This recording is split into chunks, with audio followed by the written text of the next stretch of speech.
अऊज़ुबिल्लाहि मिनश्शैतानिर्रजीम बिस्मिल्लाहिर्रहमानिर्रहीम। सामीन मोहतरम अस्सलामु अलैकुम वरहमतुल्लाहि वबरकातुहू। मैं उम्मीद करता हूँ कि आप ईमान और सेहत की बेहतरीन हालत में होंगे। अल्लाह ताला मेरी और आपकी बल्कि पूरी उम्मत की हिफाजत फरमाए। अल्लाह ताला आपके जान में, माल में, इज़्ज़त में, आबरू में अल्लाह ताला बरकत अता फ़रमाए। अल्लाह ताला आपको हर शर से, हर फितने से, हर बुराई से, शयातीन के शर से, ज़ालिमीन के जुल्म से अल्लाह ताला नज़र बद से महफूज फरमाए। अल्लाह ताला पूरी उम्मत को हदायत के रास्ते पे चलाए, मुझे भी, आपको भी, बल्कि पूरी उम्मत के लिए अल्लाह हदायत के फ़ैसले फरमाए। सामीन मोहतरम, आपके लिए एक वजीफ़ा लेके आऊँ सूरह फ़ातिहा, कुरान पाक की पहली सूरत अल्हम्दुलिल्लाहि रब्बिल आलमीन अर्रहमानिर रहीम।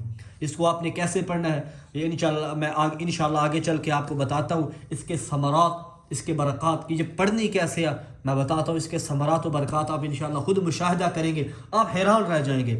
यकीन करें ये बहुत से लोगों का आजमाया हुआ अमल है।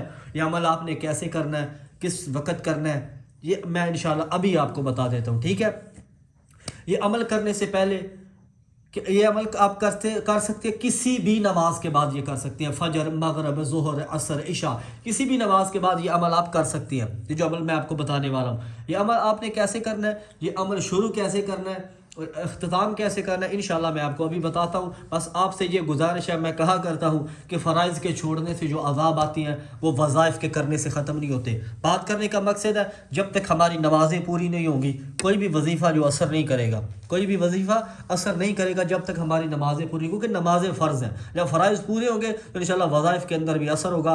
वज़ाइफ के अंदर असर होता है यकीन कामिल के साथ। जब हमारा यकीन कामिल होगा इंशाअल्लाह उस वजीफ़े के अंदर उतना ही ज़्यादा असर होगा जितना यकीन कामिल होगा। वजीफ़ा मैं आपके हवाले कर रहा हूँ, आप लोगों से बस दुआओं का इल्तमास है कि इसके बदले मेरे लिए दुआ कर दिया करें। ठीक है, वजीफ़े का तरीक़ाकार मैं आपको बता देता हूँ।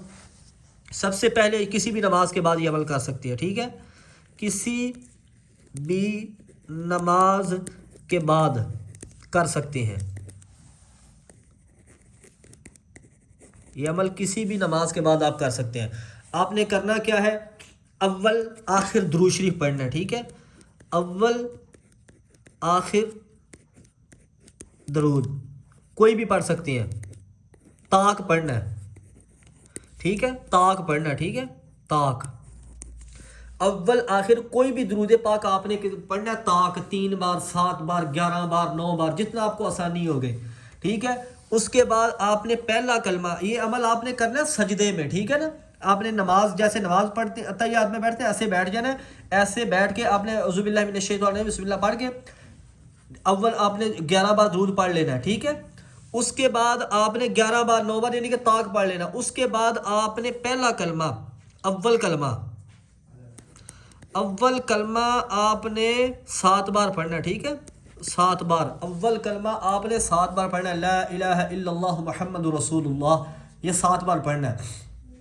उसके बाद आपने चले जाना है सजदे में, सजदे में चले जाना है। ठीक है, सजदे में चले जाना है। ठीक है, सजदे में जाने के बाद आपने जो है कि हमारी सूरह फातिहा ये ऐसे पढ़नी है, अल्हम्दुलिल्लाहि रब्बिल आलमीन अर्रहमानिर रहीम मालिकी यौमिद्दीन, अर्रहमानिर रहीम मालिकी यौमिद्दीन, अर्रहमानिर रहीम मालिकी यौमिद्दीन। ऐसे आपने ये 2 आयात 33 बार पढ़नी है। ठीक है, 33 बार ये 2 आयात पढ़नी है।